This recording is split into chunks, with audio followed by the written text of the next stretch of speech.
From the information I gathered, because I've been speaking with the lawyers, the lawyers in the party, who I'm privy to have, share close relationship with, from Lagos here to Abuja. I've been calling them for them to let me into the legal, their own legal perspective of the issue. I actually wanted to know whether it is the Julius Abure side that is on the right side of the law, or the Lamidi Apapa side.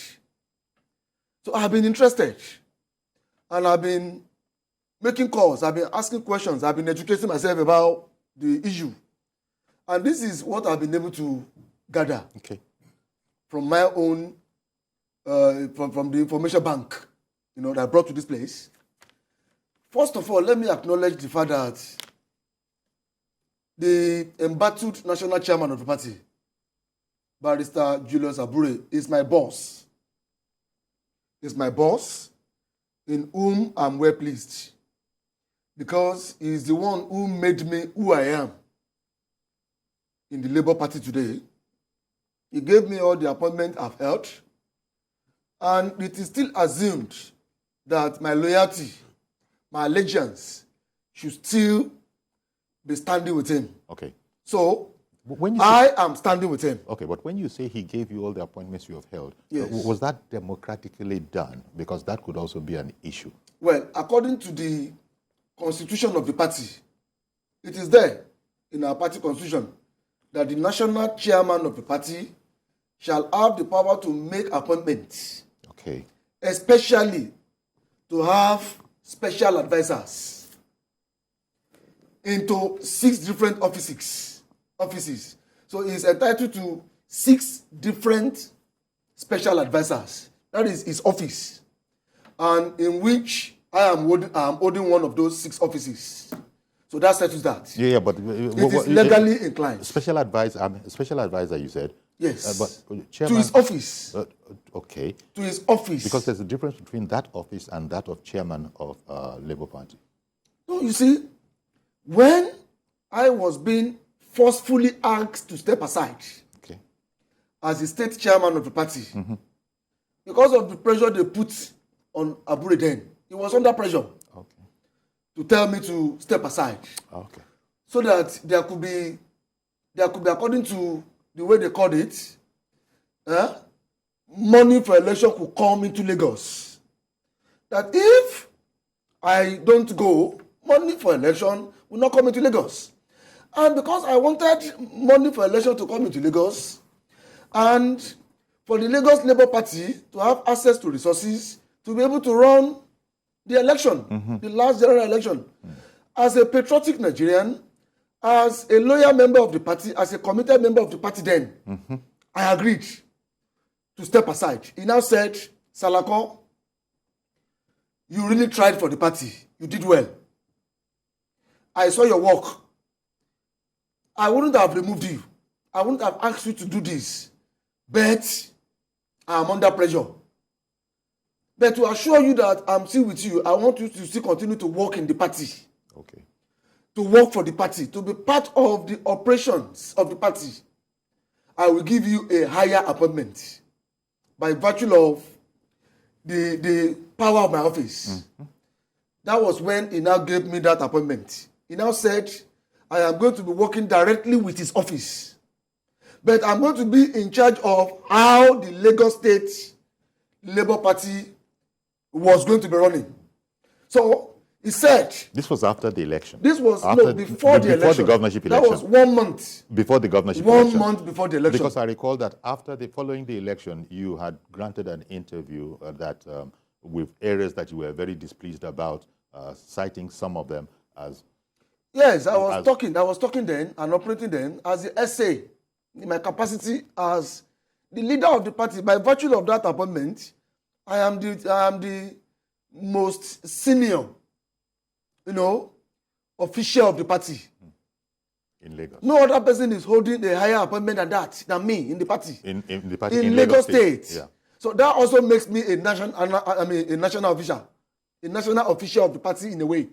So that aside, he gave me that appointment, and by virtue of that appointment, I have been operating as the supreme leader of the party in the state. So I should definitely be on his side in this. But Alhaji Lamidi Apapa too is like a father Apapa? to me. Apapa is like a father to me in the party.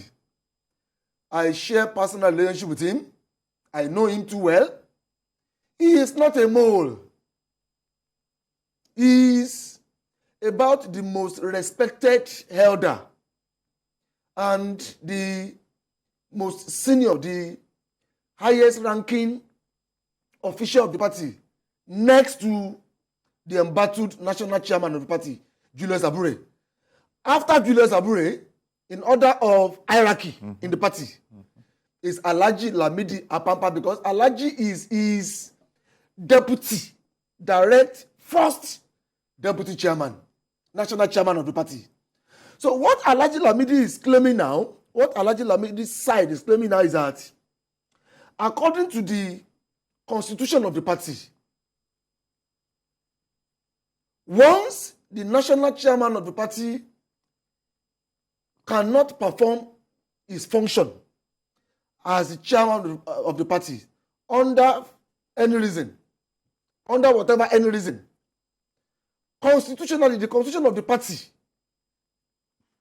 empowers that, dictate that, stipulate that the next person that should take over constitutionally is Alhaji Lamidi Apapa. Okay. And that is what the man is laying claim to now. Now, this is the issue.